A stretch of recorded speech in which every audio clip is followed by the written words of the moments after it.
पहाड़ों के किनारे एक छोटे सी गांव में एक किसान रहता था।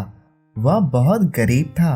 वह सर्दी, गर्मी, बरसात हर मौसम में पूरा दिन खेतों में काम करके अपने परिवार का पेट पालता था। वह प्रतिदिन सुबह खेतों में जाता और काम करके शाम को घर वापस आता।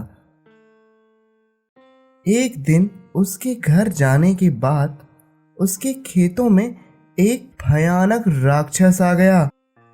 हा हा हा हा हा हा हा हा, इतने सारे फसल, आज तो मजा आएगा। हा हा हा हा हा हा हा हा हा हा हा हा। देखते ही देखते सारा फसल नष्ट कर दिया। अगली सुबह जब किसान अपने खेत में पहुंचा तो फसल देखकर बोला, हे भगवान, ये क्या हो गया। वह बहुत उदास हुआ। वह समझ गया कि यह काम किसी राक्षस का है। किसान फिर से मेहनत करके फसल उगाता है। वही राक्षस दोबारा खेत में आया।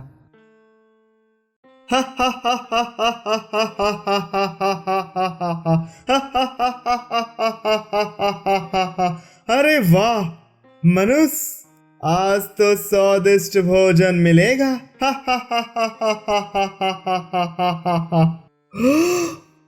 मुझे मत मारो, जैसा कहोगे मैं वैसे ही हर साल तुम्हें फसल में हिस्सा दूंगा। इतना सुनकर राक्षस खुश हुआ और बोला, ठीक है, मैं तुम्हें नहीं मारूंगा, लेकिन इस वर्ष जमीन के ऊपर की सारी फसल हमारी होगी और जमीन के नीचे की सारी फसल तुम्हारी होगी।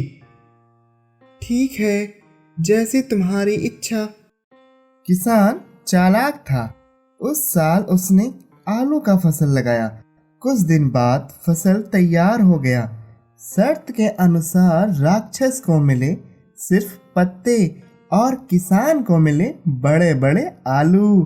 किसान खुश था, लेकिन राक्षस गुस्से में था। पर क्या करता, फैसला उसी का था। किसान, अगली बार जमीन के नीचे की सारी फसल मेरी होगी और जमीन के ऊपर की फसल तुम्हारी होगी। ठीक है। अगली बार किसान ने गेहूं का फसल लगाया। फसल तैयार होने पर राक्षस आया। वादे के अनुसार राक्षस को ढेर सारे चने मिले और किसान को मिले चमकते हुए गेहूं। राक्षस गुस्से में बोला,